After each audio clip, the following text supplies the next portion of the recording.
Modern state एक welfare state है।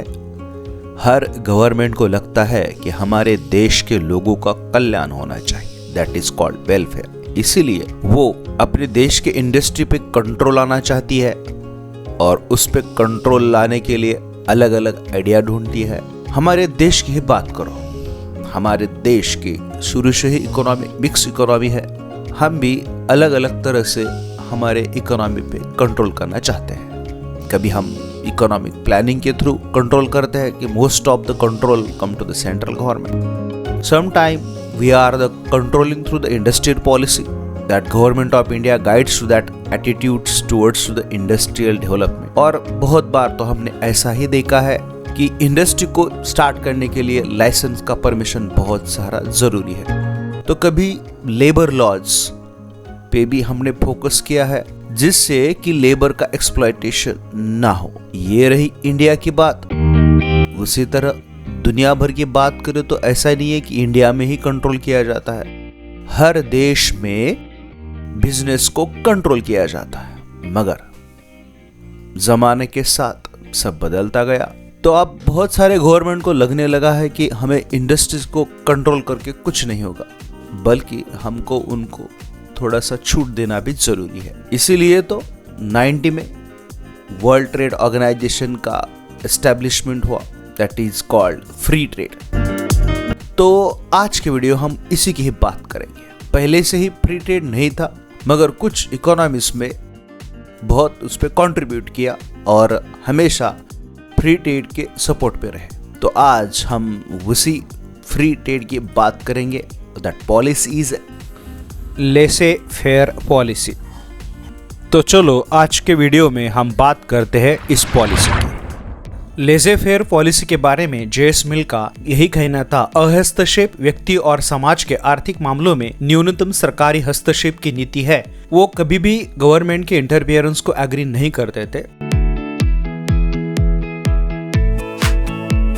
वैसे ही एडम स्मिथ यही कहना था कि एक आर्थिक दर्शन जो अर्थव्यवस्था में न्यूनतम सरकारी हस्तक्षेप की वकालत करता है।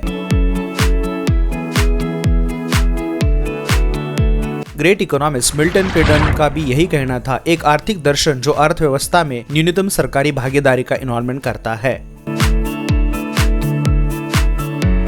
लेसे फेयर ये वर्ड आया कहां से? भाई बहुत सारे ऐसे सवाल है, तो उन सारे सवालों का हम कोशिश करेंगे कि जवाब भी मिले। लेसे फेयर मीन्स होता क्या है? अहस्तक्षेप। ये वर्ड कहाँ से आया? तो ये आया फ्रांस से। तो उसकी थोड़ी सी हिस्ट्री भी जान लेते हैं। अहस्तक्षेप व्यक्ति और समाज के आर्थिक मामलों में न्यूनतम सरकारी हस्तक्षेप की नीति है।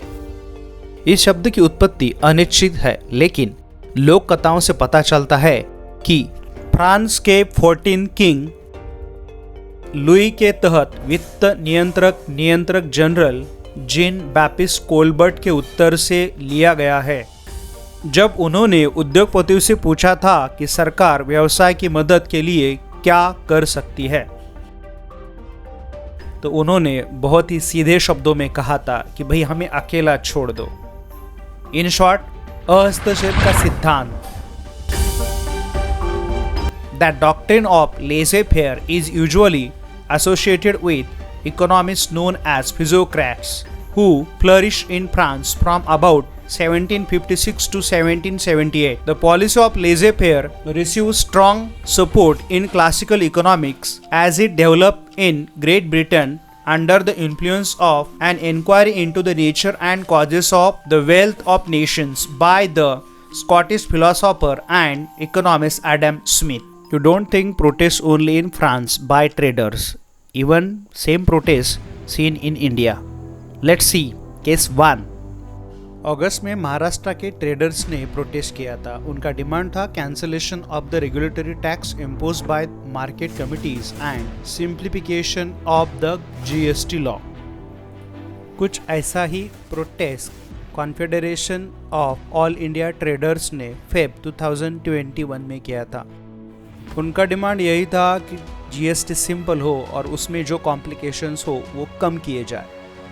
कुछ ऐसा ही प्रोटेस्ट जनवरी 2020 में इंडिया के छोटे छोटे व्यापारियों ने किया था। उनका कहना था अमेजॉन के सीईओ देश भर का मार्केट खराब कर रहे हैं। इसके लिए रिस्पॉन्सिबल गवर्नमेंट ऑफ इंडिया है जो उनको परमिशन दे रहा है।